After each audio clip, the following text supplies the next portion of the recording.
नमस्कार, मैं हूं आपके साथ राधा अग्रवाल और आप देख रहे हैं भारत एक्सप्रेस का डिजिटल प्लेटफॉर्म। बात करेंगे दिल्ली की। दिल्ली में विधानसभा चुनाव होने हैं, लेकिन दिल्ली में जहां सर्दी पड़ रही है तो गर्मी लगातार बढ़ती जा रही है। फर्जी वोटर्स का मुद्दा गरमाया हुआ है। केजरीवाल जो है बार बार इसी मुद्दे को उठा रहे हैं, इसी को भुनाने की कोशिश कर रहे हैं। बीजेपी जहां शीश महल का मुद्दा उठा रही है तो अरविंद केजरीवाल एक ही बात बार बार कह रहे हैं कि दिल्ली में इस बार फर्जी वोटर्स आ गए हैं। यानी कि फर्जी वोटर्स का मतलब है कि इस बार Bharatiya Janata party vote bank को शिफ्ट करना चाहती है और इसी को लेकर पूरी दिल्ली विधानसभा चुनाव में ये पूरा मुद्दा गरमा गया है। और आज इसी मुद्दे पर चर्चा करने के लिए मेरे साथ मौजूद हैं KM शर्मा जी, एडिटर हैं नेशनल अफेयर्स के, और इसी के साथ मेरे साथ मौजूद हैं देवनाथ जी, विशेष संवाददाता है। और आज हम इन दोनों से चर्चा करेंगे और समझेंगे कि ये जो फर्जी वोटर्स का मुद्दा है वो कहां से आ गया और क्यों शुरू हुआ और इसका क्या इम्पैक्ट पड़ेगा। तो सबसे पहले देवनाथ जी से शुरुआत करेंगे, क्योंकि ग्राउंड पे रहते हैं, लोगों से बात करते हैं। सर, आप ध्यान तो देते ही हैं कि किस तरीके से फर्जी वोटर्स का मुद्दा आ रहा है। क्या आपको भी लग रहा है कि फर्जी वोटर्स ऐड किए गए हैं? क्योंकि अरविंद केजरीवाल कह रहे हैं कि 18% बढ़ोतरी हुई है वोटर लिस्ट में।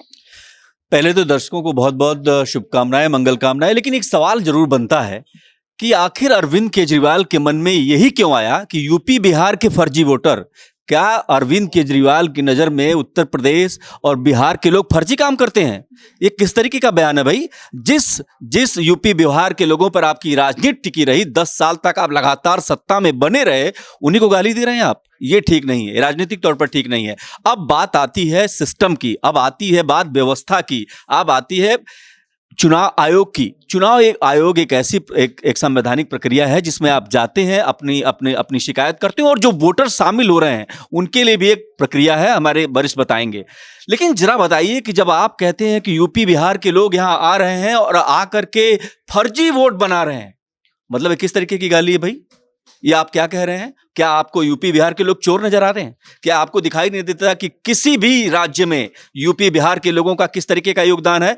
तमाम वरिष्ठ पदों पर यूपी बिहार के लोग हैं, तमाम जो है छोटे पदों पर भी है लोग हैं। पूरे देश में कहीं भी किसी राज्य में ऐसा है जहां पर यूपी बिहार के लोग अपना झंडा न लहरा रहे हो? और क्या चोरी का प्रतीक बना दिया आपने? इस चुनावी दौर में आपकी कौन सी मजबूरी है? एक तरफ आप जाटों के जो आरक्षण की बात कर रहे हैं, दूसरी तरफ क्या कह रहे हैं? दूसरी तरफ आप ये कह रहे हैं कि भैया यूपी बिहार के लोग फर्जी लोग हैं। नहीं, अरविंद केजरीवाल को सुधार करना चाहिए। और अगर ये कोई राजनीतिक स्टंट है, अगर ये कोई समीकरण बनाने का खेल है, तो मुझे लगता है कि सबसे बड़ी भूल है। यूपी बिहार के लोग सवाल पूछ रहे थे, यूपी बिहार के लोग बात करेंगे और ये कोशिश करेंगे जानने की कि आखिर अरविंद केजरीवाल ऐसा क्यों कह रहे हैं। और चुनावी माहौल है। मैं आपको छोटे में ये बता देना चाहता हूं कि ये जो बयान है अरविंद केजरीवाल का, वो 2 राज्यों बिहार और उत्तर प्रदेश के लोगों को आहत करने वाला है, जो किसी भी लिहाज से ठीक नहीं कहा जा सकता है। बिल्कुल, किसी भी लिहाज से बिल्कुल ठीक नहीं है, ये बात तो बिल्कुल सही है। लेकिन ये जो फर्जी वोटर्स का मुद्दा है, लगातार भुनाने की कोशिश कर रहे हैं। जैसा कि इन्होंने भी बताया और समझाया कि यूपी बिहार के लोगों को इस तरीके से बोलना बहुत ही गलत है। लेकिन ये जो शब्द उन्होंने इस्तेमाल किया, वो कह सकते थे कि अन्य राज्यों से लेकर आया जा रहा है, लेकिन सीधा उन्होंने यूपी बिहार पर ही हमला कर दिया। क्या अरविंद केजरीवाल को उनका ये बयान भारी पड़ेगा इस बार? इसमें 2 चीजें हैं समझने की। भारत की धरती पे पैदा हुआ हर व्यक्ति भारत का वोटर है। वो दिल्ली में वोट डालेगा या उत्तराखंड में वोट डालेगा, वो उसकी मर्जी है, जहां पे रहेगा वहां पे वोट डालेगा। वोटर लिस्ट फर्जी हो सकते हैं, वोटर फर्जी नहीं हो सकता है।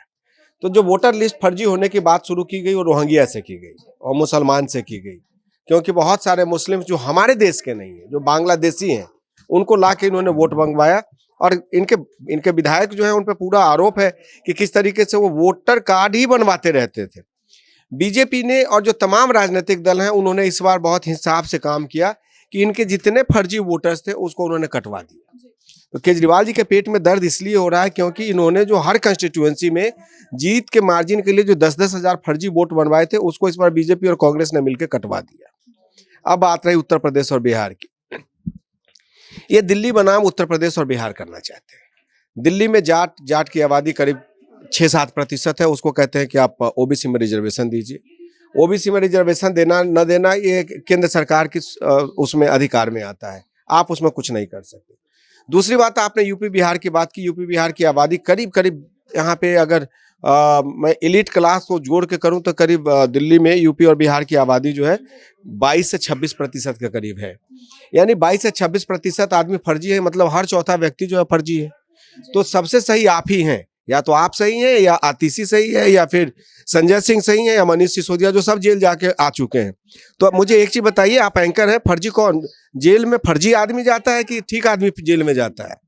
तो पहले तो 4 आपके लोग जेल चले गए, तो पहले ये बताइए कि आप फर्जी हैं कि वो यूपी और बिहार के वोटर फर्जी हैं?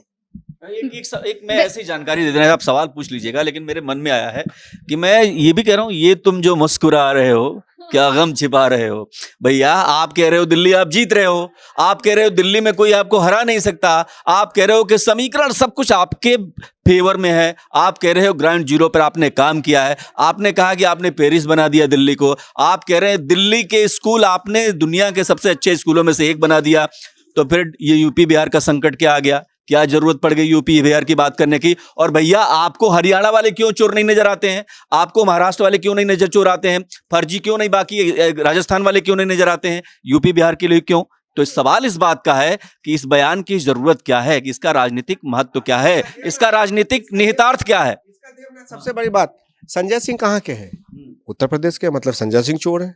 मनीष सिसोदिया कहाँ के हैं? सहारनपुर के, इसका मतलब मनीष सिसोदिया चोर है। तो इसका मतलब कि आप अपने पार्टी के 2 नेता को कहते हो कि आप चोर और फर्जी है। एक लाइन और इसमें जोड़ रहा हूँ, एक लाइन और मैं एक लाइन और जोड़ रहा हूँ। केएम शर्मा कहाँ के हैं? उत्तर प्रदेश के हैं। देवनाथ जी कहाँ के हैं भैया?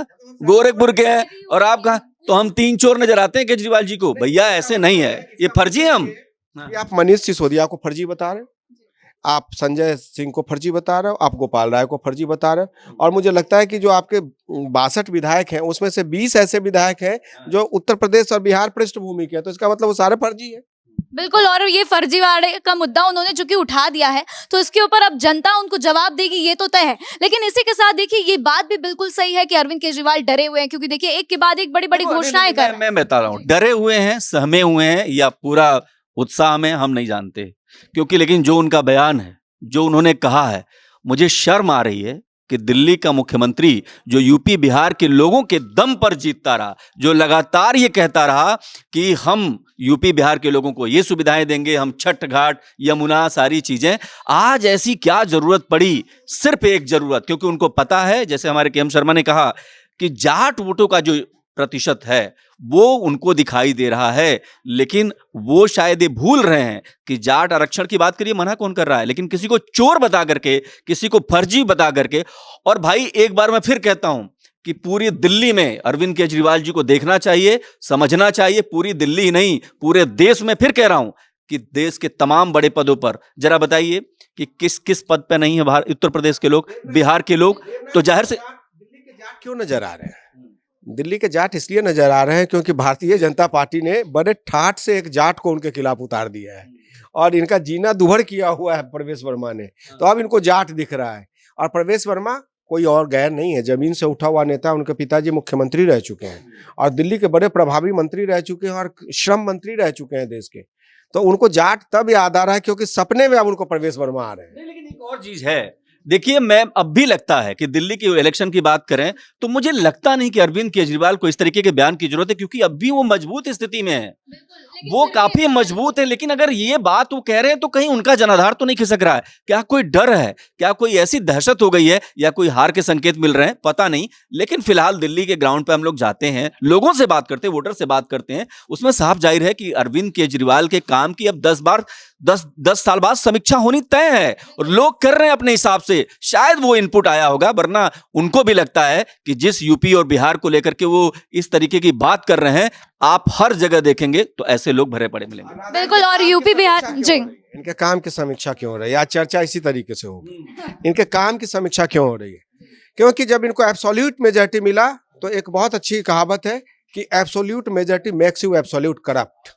उन्होंने शीश महल बनवाया, मधुशाला घोटाला किया, पाठशाला घोटाला किया, बस घोटाला किया, एनवायरमेंट घोटाला किया, दवाई घोटाला किया, सारे घोटाले किए। इनको ये लगा कि अगर हम सारे के सारे हमारे विधायक हैं तो हमारे खिलाफ सवाल कौन उठाएगा।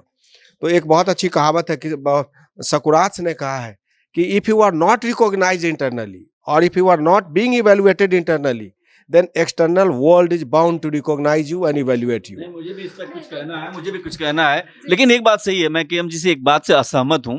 देखिए, केंद्रीय एजेंसियों के दुरुपयोग का भी मामला बहुत महत्वपूर्ण है। दिल्ली में लोग ये मानते हैं कि अरविंद केजरीवाल पर जो घोटाले के आरोप लगे, जिसमें जेल गए, उनके मंत्री तमाम लोग गए हैं, उसमें केंद्रीय एजेंसियों की भूमिका थोड़े विवादास्पद है, उसको शक भरी नजर से देखते हैं। तो ये हो सकता है, लेकिन ये भी एक फैक्टर है कि लोग कहते हैं कि बीजेपी में आओ, वो वॉशिंग मशीन में डालते हैं, उसके बाद अच्छा आदमी निकल जाता है। तो ये भी मैं इनसे पूछूंगा, लेकिन एक बात जरूर है, ये बात कहना पड़ेगा कि अरविंद केजरीवाल ने इस बहस को जोर दे दिया है पूरे देश के जितने भी राज्य हैं। आप सोचिए, कांग्रेस के लीडर कह रहे हैं अरविंद केजरीवाल जीतेंगे, समाजवादी पार्टी कह रही है अरविंद केजरीवाल को समर्थन है, कांग्रेस तो कह रही है कि हम जीतेंगे ना, हम अलग से चुनाव। कांग्रेस के लीडर कई कह दिए कि अरविंद केजरीवाल ही जीतेंगे महाराष्ट्र के। मैं आपको बता रहा हूं, अपडेट दे रहा हूं अपने दर्शकों को। तो सवाल इस बात का आगे का अपडेट है कि उनसे सोकॉज नोटिस मांग लिया गया। ठीक है, लेकिन मन की बात तो आई ना सामने, मन की बात तो आ गई ना, सतह पे तो आ गई है। जहां तक बात रही कि उन पे विवादास्पद एजेंसी है, उस पे मैं एक चीज आपको बताना चाहता हूं, जो रेफरेंस देना चाहता हूं। जस्टिस संजीव खन्ना ने और हमारे चंद्रचूड़ ने, दोनों ने एक बात कही थी कि कोरे कागज पर लिखी हुई शिकायत से किसी की गिरफ्तारी नहीं होती है। तो इसका मतलब है कि उनके खिलाफ सबूत है। ये आपके सवाल का जवाब है। ये सवालों में ही सवाल है, लेकिन मैं जब अजीत, देखिए बहुत सारे सवाल होंगे, लेकिन मैं इसमें नहीं जाना चाहता। अभी जो है यूपी बिहार का मुद्दा है, ये बहुत महत्वपूर्ण है। महत्वपूर्ण इसलिए है कि यहाँ पर वोटर्स भी यूपी बिहार के बहुत ज्यादा हैं, उनके लीडर भी बहुत ज्यादा है, पकड़ भी बहुत ज्यादा है, ब्यूरोक्रेसी से लेकर तमाम जगहों पर है। लेकिन इतना जरूर है कि अरविंद केजरीवाल जैसे लगता है कि सोए और किसी ने उनके कान में कुछ कह दिया यूपी बिहार के बारे में, और उन्होंने वो बोल दिया। मुझे लगता है इसका खामियाजा उनको भुगतना पड़ेगा। बिल्कुल भुगतना तो पड़ेगा, क्योंकि देखिए अगर हम दिल्ली की बात करें तो दिल्ली में जितने जाट वोटर्स हैं, कहीं ना कहीं यूपी बिहार के भी लोग हैं। क्योंकि अगर देखा जाए तो सबसे ज्यादा यूपी और बिहार से ही लोग आते हैं, यहाँ पर पढ़ाई लिखाई करते हैं, अलग अलग जगहों पर नियुक्तियां होती है, उनकी पढ़ाई करके वो जो नियुक्त किए जाते हैं। और इसी बीच देखिए अरविंद केजरीवाल जब इस तरीके के बयान दे रहे हैं, तो उनको ये समझ जाना चाहिए कि उनको भारी नुकसान इस बार होने वाला है। और देखिए बीजेपी की तरफ से भी बयान जो है सामने आ चुके हैं। मनोज तिवारी कह रहे हैं कि मेहनत से अपनी जगह बनाते हैं लोग, यानी कि वो खुलकर कह रहे हैं कि लोग अपनी मेहनत से ही जगह बनाते हैं, और आप इस तरीके के बयान देकर आप गलत कर रहे हैं। मनोज तिवारी कहने से नहीं होता, वो भी अपने आप को पूर्वांचलियों का बड़ा नेता मानते हैं। मैं उसमें नहीं जा रहा, उनके भी अलग अलग सेल हैं, सब लोग हैं। सवाल इस बात का है कि जो अरविंद केजरीवाल ने कहा है, क्या हमारी मेहनत, हमारी ईमानदारी, हमारी कर्तव्य निष्ठा पर सवाल है कि नहीं है? तो मैं एक जर्नलिस्ट के तौर पर भी ये कहता हूं कि बड़ा सवाल है, बिल्कुल सवाल है। अरविंद केजरीवाल को इस तरीके की भाषा का इस्तेमाल बिल्कुल नहीं करना चाहिए। अगर वो कर रहे हैं तो एक राजनीतिक भूल कर रहे हैं, बिल्कुल राजनीतिक भूल कर रहे हैं। और देखिए अरविंद केजरीवाल जहां इस तरीके के बयान दे रहे हैं, पूर्वांचल का मुद्दा गरमा गया है, तो वहीं इसी बीच अरविंद केजरीवाल जो है एक के बाद एक नई नई घोषणाएं कर रहे हैं। आचार संहिता लग गई है, लेकिन इसी बीच देखिए एक बड़ी खबर भी सामने आ गई इसी बीच चर्चा के दौरान। जी बिल्कुल बिल्कुल, ये बताइए, जो प्रवेश जी जो है 1100 रुपए बांट रहे हैं, आप कई लोग सवाल खड़े कर देते हैं कि इन्होंने तो रजिस्ट्रेशन केजरीवाल ने शुरू कर दिया। आप अब जो प्रवेश जी कर रहे हैं वो क्या ठीक है क्या? बस इतना बता दीजिए सर। राजनीति में क्या गलत है और क्या सही है, हमारे और आपके कहने से नहीं होता है। ये जनता तय करेगी कि कौन गलत है सही। सबसे पहली बात जो हम ये पूछना चाहते हैं कि यूपी और बिहार के लोगों को आपने गाली दे दी। आपका जन्म कहाँ हुआ था? आपका जन्म तो हरियाणा में हुआ था। हरियाणा से आप आके दिल्ली में राज कर रहे हैं, और यूपी बिहार के लोग फर्जी। क्या उस इसीलिए तो जाट को नहीं बोला उन्होंने। क्या आप उस दिन को भूल गए जिस दिन आपके गृह मंत्री, आपके गृह सचिव ने और आपने ये घोषणा की थी कि यूपी और बिहार के लोग जो हैं, हम उनका इलाज नहीं कर सकते कोरोना में, आप अपने अपने प्रदेश चले जाइए। इस आनंद विहार पे पुलिस को लाठीचार्ज करनी पड़ी थी, कितने लोग सड़क पे मर गए, उस दंश को अभी तक लोगों ने नहीं भूला है। तो दरअसल उत्तर प्रदेश के और बिहार के लोग इस बार जो है, जो भी उनके खिलाफ बयानबाजी हो रही है, उसका हिसाब कर देंगे। इस हिसाब से एक और चीज समझ में आ रही है कि जब वो ये बात कहते हैं, देखिए अरविंद केजरीवाल एक मजे हुए लीडर हैं, और आज के डेट में इसमें कोई दो राय नहीं है कि दिल्ली में उनको बड़ा समर्थन है। और अगर वो तीसरी बार सरकार बनाते हैं तो एक नजीर पैदा हो जाएगी, बीजेपी के लिए बड़ी परेशानी खड़ी हो जाएगी। लेकिन वो कौन सी वजह है? मुझे ऐसे लगता है, जो केएम जी भी कह रहे थे, मुझे लगता है वो बिल्कुल सही है, कि उसमें क्या है कि जैसे ही जैसे प्रवेश वर्मा का जो कद है वो बढ़ रहा है, जाट वोटर जिस तरीके से इकट्ठे हो रहे हैं, जिस तरीके से लामबंदी हो रही है, वो अरविंद केजरीवाल को खाने लगी है। और ये सबको पता है कि अक्सर विवाद की स्थिति रहती है यूपी बिहार के लोगों से, इस तबके से। तो जाहिर सी बात है, मुझे लगता है एक ध्रुवीकरण की एक जो चाल है वो करना चाहते हैं, खेलना चाहते हैं।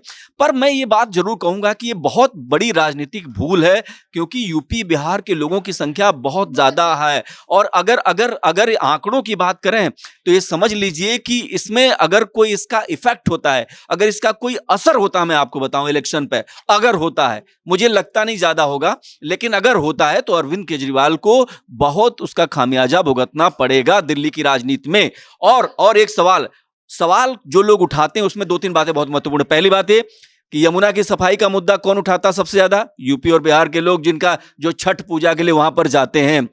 गलियों में सफाई की बात कौन करता है? झुग्गियों में सफाई की बात कौन करता है? यही लोग करते हैं। तो जाहिर सी बात है, अरविंद केजरीवाल से जो सवाल हो रहे हैं, जो विकास को लेकर के बात हो रही है, लोग चर्चा कर रहे हैं, कह रहे हैं कि आपने तो कहा था पेरिस बना देंगे, आपने क्यों नहीं बनाया? तो उसको लेकर के शायद उनकी कोई फ्रस्ट्रेशन हो, वरना मुझे नहीं लगता कि अरविंद केजरीवाल ऐसा कोई बयान देते। बिल्कुल ऐसा कोई बयान देते, ये बात सही है, लेकिन जब उन्होंने अब दे दिया है तो उसका खामियाजा तो वो भुगतेंगे, ये तो तय है। और साथ ही साथ ये भी बात सही है कि वो हरियाणा से आते हैं, तो क्या बता जाट को इसीलिए उन्होंने किनारे कर दिया और पूरा फोकस उनका यूपी बिहार पे चला गया।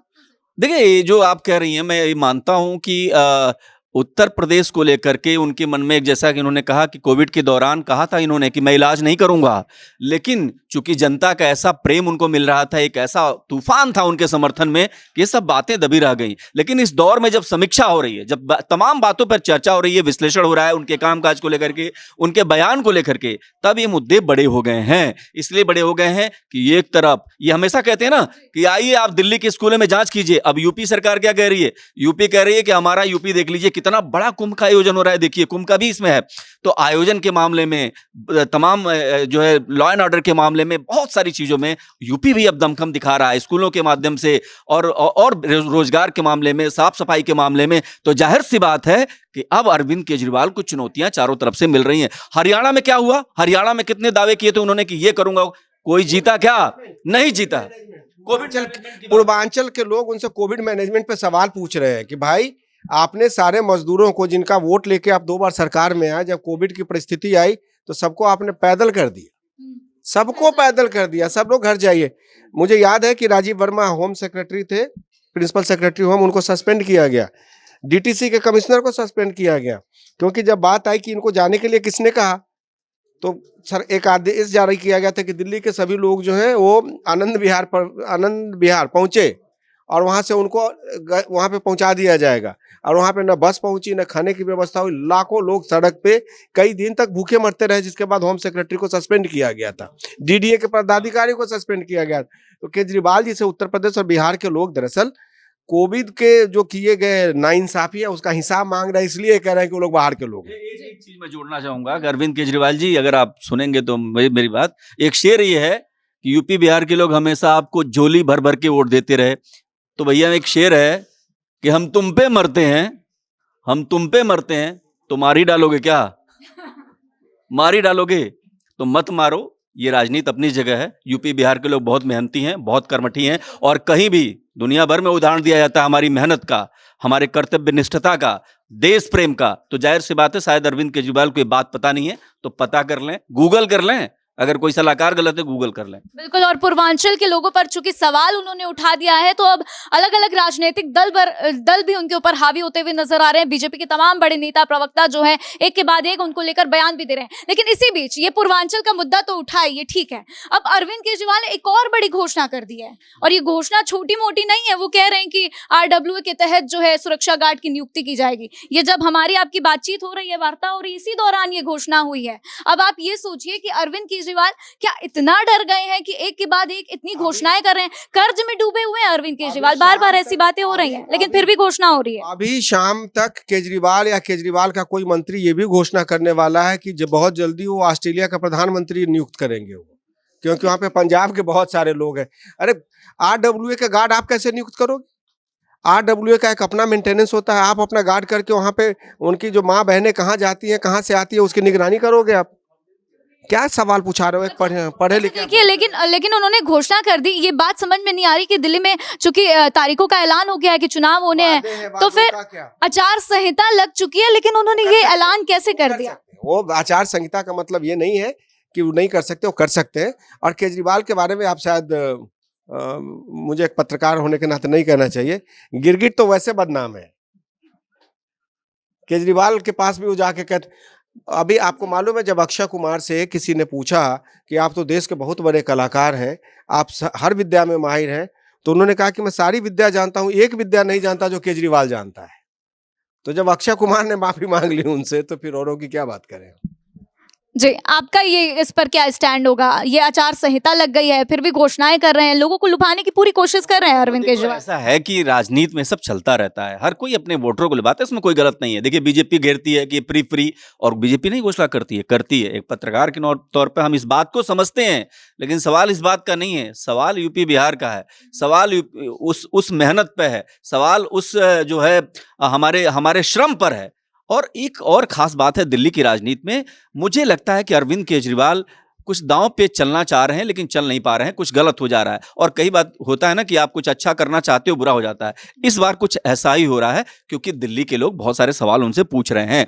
लेकिन अगर बीजेपी की बात करें, एक और खास बात है, जरा समझिए कि अगर आप दिल्ली में ग्राउंड पर जाते हैं, लोगों से संवाद करते हैं, तो लोग ये कह रहे हैं कि भैया पुजारियों के लिए तुमने घोषणा तो की है, 10 साल कहां थे? 10 साल पुजारियों की याद क्यों नहीं आई? आपने मौलवियों के लिए घोषणा कर दी, पुजारियों के लिए क्यों नहीं की? तो जाहिर सी बात आपने कैटेगराइज किया वोट के हिसाब से। और एक बहुत बहुत बड़ी बात ये भी बता दे रहा हूं, आम आदमी पार्टी के कार्यकर्ता नहीं ज्यादा हैं, उनके वॉलंटियर्स बहुत ज्यादा हैं। ये वॉलंटियर्स ही उनको जिताते हैं। सवाल ये उठता है कि आप पुजारियों को तो पैसा देंगे, मौलवियों को पैसा देंगे, लेकिन जो आपके अस्पताल में डॉक्टर काम करते हैं उनको सैलरी नहीं देंगे। जो प्रोफेसर आपके 12 कॉलेज में पढ़ाते हैं उनको सैलरी नहीं देंगे, टीचर को सैलरी नहीं देंगे, ये बस मार्शल को सैलरी नहीं देंगे, डीटीसी के ड्राइवर को सैलरी नहीं देंगे, जो बूढ़े पेंशनधारी हैं उनको पेंशन नहीं देंगे, लेकिन हम पुजारी को पैसा देंगे, मौलवी को पैसा देंगे, हम गार्ड नियुक्त करेंगे।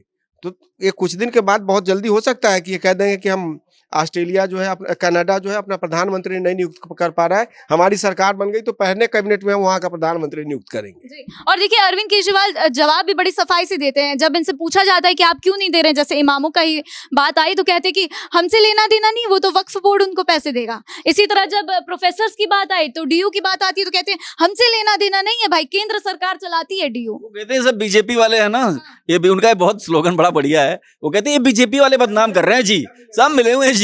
अच्छा, कई बार ऐसा होता है कि एक पत्रकार के तौर पर, एक मुख्यमंत्री के तौर पर जब हम उनको देखते हैं कि अरविंद केजरीवाल ने किया क्या है, बताते क्या है, सुनाते क्या है, दिखाते क्या है, समझाते क्या है, तो अगर आप बिंदुवार देखें तो वो जो दिखाते हैं वो बताते नहीं, जो बताते हैं उसको समझाते नहीं। ये उनका एक बुरा सिस्टम रहा, एक तंत्र है। और एक बार और देखिए, शीश महल की बात हो रही है दिल्ली की राजनीति में। शीश महल, देखिए मुझे लगता है शीश महल पर चर्चा बेमानी है। मुझे नहीं लगता अरविंद केजरीवाल को इस पर घेरना चाहिए, क्योंकि एक मुख्यमंत्री के तौर पर उनको अच्छे से रहने का हक है। ये बात अलग है कि जब 88 इंच का टीवी कौन अपने घर में लगवाएगा सर? लोग लगाते हैं, ऐसा नहीं है, ऐसा लगाते हैं, ऐसा है। यहाँ पर साधु संतों की जरा देख लीजिए तो आपको समझ में आ जाएगा। लेकिन बात समझिए अरविंद, और ठीक है ना, ठीक है, हमारा प्रधानमंत्री अच्छा दिखे, हमारा मुख्यमंत्री अच्छा दिखे, इसमें कोई दिक्कत नहीं है। मुझे लगता है सतही बात है। गलती एक ही है कि जब वो कहते हैं कि हम गाड़ी नहीं लेंगे जी, हम जो पैदल चलेंगे जी, हम सरकारी सुविधाएं नहीं लेंगे जी, तो लेते हैं तो दिक्कत है। एक सवाल है, वो तो इनकम टैक्स के प्रिंसिपल कमिश्नर रह चुके हैं, उनकी पत्नी भी कमिश्नर रही है। एक अध्यादेश क्यों नहीं जारी कर देते हैं कि दिल्ली में नौकरी करने वाला हर व्यक्ति जो टैक्स पे करता है वो टैक्स ना दे, और बाकी लोगों को हम अपने पास से हम फ्री बिजली और पानी सब देंगे। फिर कहां से दे पाएंगे फ्री बिजली? पंजाब से लाएंगे पैसा। सवाल ये है कि आप एक सोसाइटी एज ए होल, आप उसको नॉन प्रोडक्टिव सोसाइटी बनाना चाहते हो। दो थियरी है देश के चलने की, किसी भी देश के चलने की, कंज्यूमर थियरी, कंज्यूमर सोसाइटी और प्रोडक्शन सोसाइटी। जब तक कंज्यूमर और प्रोडक्शन सोसाइटी में बैलेंस नहीं होगा, वो सोसाइटी नहीं चल सकती। आप सबको कंज्यूमर बना दोगे तो प्रोड्यूस कौन करेगा? सिंपल सा सवाल है। सबको अगर कंज्यूमर बना दोगे तो प्रोड्यूस कौन करेगा? तो पूरे तरीके से सवालों से अरविंद केजरीवाल घिर गए। और देखिए पूर्वांचल का मुद्दा जो है बहुत ही गर्मा गया है। पूछ लीजिए आप, जी बताइए। पूछना जरूरी है। देखिए यहाँ पे कि यमुना तो अच्छे तरीके से साफ हो गई है, ठीक है? नहीं हुई है? अच्छा नहीं हुई है, मेरे को लगा साफ हो गई है। नहीं हुई है? अच्छा मैं पूछ रहा हूँ हुई है कि नहीं हुई है? यमुना साफ हुई है कि नहीं हुई है? नहीं हुई है। अच्छा तरीके से बसोगे तो बिल्कुल आप नहीं है। हैं? देखिए अभी मैं सुरक्षाओं पर नहीं, देखिए दो तीन बातें हैं। अरविंद केजरीवाल अगर जो है यमुना क्या नहीं साफ हुई, क्या सच बताइए, आपको क्या जानकारी? मैं पूछ रहा हूँ आपसे, मैं पूछ रहा हूँ। मेरी तरफ से तो नहीं हुई है। अच्छा ये कह रही नहीं हुई है, तो इसका मतलब अरविंद केजरीवाल जी वोट नहीं मांगेंगे, मुझे ऐसे लगता है। ऐसा हो सकता है कि वोट नहीं मांगेंगे। अरविंद केजरीवाल तो खुद स्वीकार रहे हैं ना, कह रहे हैं कि मेरे से कुछ चीजें छूट गई हैं, मैं नहीं कर फिर पाया। आपको हम एक जिम्मेदारी देते हैं कि आप इस कार्यक्रम के बाद एक यूनिट लेकर जाइए और यमुना को देख के आइए कि वो साफ हुई है या नहीं। हमें बताइएगा जरूर। अच्छा दिल्ली के लोग पूछ रहे हैं ना, मैंने कहा आप दिल्ली के लोगों को भी बताइएगा, हमारे दर्शकों को बताइएगा कि जो अरविंद केजरीवाल ने कहा था कि अगर दिल्ली में यमुना साफ नहीं हुई तो मैं वोट नहीं चाहिए जी, तो आप देख के बताइएगा जरा। मेरी गुजारिश है आपसे कि आप जाइएगा और यमुना जी को देखिएगा और ये बताइएगा कि यमुना साफ हुई है कि नहीं हुई। क्या पता बीजेपी वाले झूठ बोल रहे हो, ये भी तो हो सकता है। लेकिन देखिए ना, अरविंद केजरीवाल ने अपने बयान में खुद ही कहा है कि मैं मानता हूं जी, मेरे से यमुना मैली रह गई, मैं सफाई नहीं करा आप ना पाया। बहुत ज्यादा थोड़ा नकारात्मक हो रहे हैं अरविंद केजरीवाल को लेकर के। देखिए थोड़ा पॉजिटिव रहिए। देखिए अच्छे लीडर हैं, लोग बहुत पसंद करते हैं उनको, बहुत दिलदार, बहुत डिप्लोमेटिक बातें इतने दिलदार हैं वो। देखिए कि भले ही वो सैलरी ना दें लेकिन 2100 रुपए वाला फॉर्म तो भरवा रहे हैं ना, महिलाओं के लिए प्रयास तो कर रहे हैं ना। कोशिश अब वो अलग बात है, हो ना हो, लेकिन वही बातें भूल जाते हैं जी। याददाश्त भी कोई चीज होती है। एक तो वैसे ही खांसी रहती है उनको, और देखिए मफलर उनका मैंने ले लिया है, यहाँ पर थोड़ा सा कलरफुल है ये, पर मुझे लगता है कि अरविंद केजरीवाल में अभी दम है। अभी जो है राधा, दिल्ली का विकास आधा आधा है, पर मुझे लगता है कि अभी भी दम है उनमें। दम है, लेकिन पूर्वांचल के मुद्दे ने पूरी तरीके से अरविंद केजरीवाल को घेर दिया है। अच्छा सर, आप बताएंगे, राधा बताएंगे। मेरी तरफ से तो मैं बोल रही हूँ सर, नहीं हुई है। आप जाइए डुबकी लगा के आइए। बिल्कुल नहीं, बाल झड़ गए तो क्या जाएंगे? झाग वाले पानी में डुबकी लगा लूं। अरे तो वो तो अरविंद केजरीवाल जी कह रहे हैं कि यमुना मैली हो गई पापियों के पाप धोते धोते, उसमें उनका कोई दोष नहीं है। तो कह रहे दिल्ली वालों ने मैली की है उसको। अच्छा तो वो क्या प्राइम मिनिस्टर, अरे मुख्यमंत्री कहीं विदेश गए हैं क्या? दिल्ली है, दिल्ली के लोगों एक ही बात ध्यान रखना। नहीं तो 10 साल तो थे ना। प्रोजेक्ट तो यही कर रहे हैं कि आऊंगा, मैं ही आऊंगा, और इस पे भी तो जी बिल्कुल। आतिशी से क्या उनको प्रॉब्लम है बताइए? राज्यपाल कैसे कह रहे हैं कि आतिशी बहुत अच्छा काम कर रही हैं? मतलब 10 साल अरविंद केजरीवाल रहे, उनके तारीफ में एक बार भी नहीं कुछ कहा, और अब जरा इधर देखिए, अभी आतिशी उनको क्यों अच्छी लगने लगी? जरा बता दीजिए सर, बताइए। आतिशी इसलिए अच्छी लग रही है क्योंकि वो केजरीवाल जी की नहीं सुन रही हैं अब। क्योंकि अगर अब जेल जाना होगा तो अगर कोई फाइल गलत साइन करते हैं तो आतिशी करेगी। आतिशी कह रही है कि मैं किसी ऐसी फाइल पे साइन नहीं करूंगी जो विवादित है, इसलिए सबको अच्छी लग रही है वो। ये बहुत पेच है, इसका मतलब जो है बड़ा पेच है। और देखिए ये आतिशी भी यूपी की है, फर्जी है, वो भी फर्जी है। तो राधा संजय सिंह फर्जी, सब फर्जी है, सिर्फ केजरीवाल सही है। अब इस कार्यक्रम क्या यार, फर्जीवाल तो उन्होंने बोला है, हम नहीं। वो प्रवेश वर्मा ने उनको फर्जीवाल, वो भी तो ठीक नहीं है। फर्जीवाल क्या नाम होता है भाई? जी हम नहीं कह रहे हैं, लेकिन ये बात है कि पूर्वांचल का मुद्दा बहुत ही गर्मा गया है। फर्जीवाल, अगर प्रवेश कह रहे हैं फर्जीवाल तो ये भी तो ठीक नहीं है। फर्जीवाल थोड़े नाम है उनका, केजरीवाल। मैं फिर कह रहा हूँ फर्जीवाल नहीं, केजरीवाल।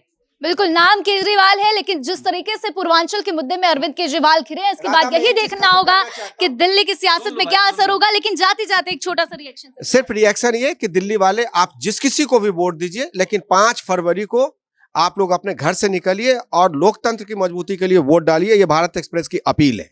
बिल्कुल मैं भी अपील करूंगा भाई। तो यूपी के वोटरों, इस बार आपको, अगर आप चुनाव आयोग को मानते हो, अगर आप संवैधानिक संस्थाओं को मानते हो, तो घर से निकलिए और पूरा जोरदार ठप्पा लगाइए। भले ही नोटा लगाइए, लेकिन लगाइए।